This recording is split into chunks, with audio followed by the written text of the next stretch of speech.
Bonjour les amis, alors on continue l'évangile de Jean, on est toujours au chapitre 15, nous sommes maintenant dans les versets 9 à 11.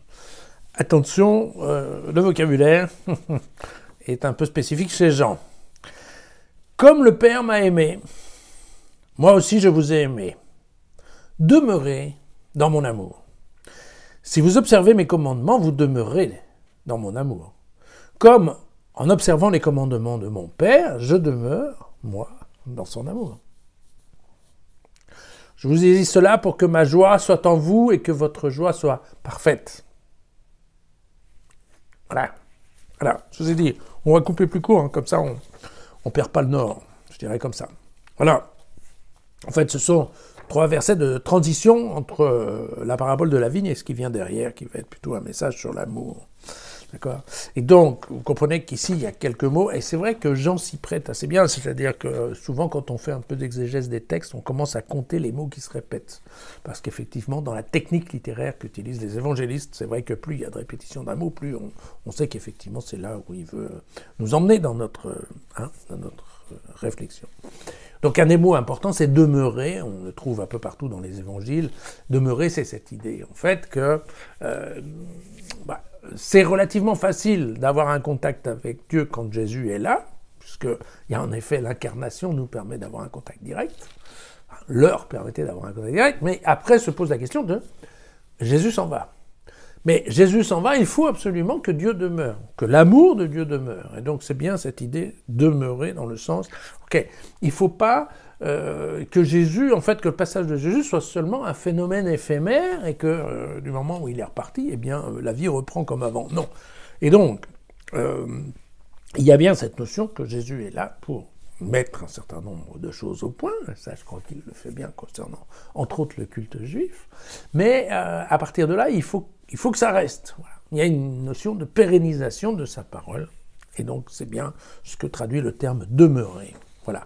Et alors, effectivement, à nouveau, on retombe dans cette histoire du sarment et de la sève qui passe du pied au sarment en permanence, qui permet justement cette nourriture permanente, ce flux permanent. Voilà. Et donc on a exactement la même chose, mais c'est l'amour. La relation devient l'amour. Et là, Jésus nous la joue exactement comme il va le faire pour beaucoup de choses, entre autres pour l'immanence réciproque, c'est-à-dire que, voilà, l'amour dans lequel vous allez demeurer, mon amour entre moi et vous, c'est le même que l'amour entre moi et mon Père. Faites comme moi, quelque part. Suivez mon exemple. C'est un peu ça ce que Jésus est en train de nous dire. Le terme de la joie qu'on trouve assez souvent dans les évangiles, en particulier dans l'évangile de Jean, mais cette notion de celui de Luc aussi, cette notion de joie, on pourrait plutôt la traduire aujourd'hui par le terme bonheur.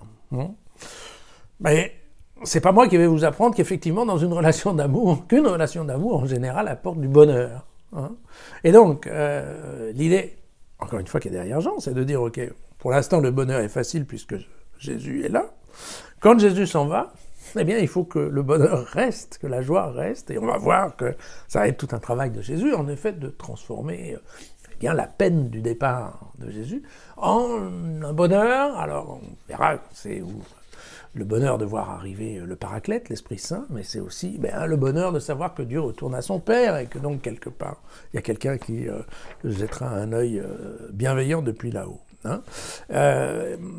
Donc, on comprend bien que dans ces 3 petits passages, ce qui nous est proposé, c'est de maintenir une relation permanente qui nous permette à la fois de vivre dans l'amour de Dieu et d'en toucher un certain bonheur.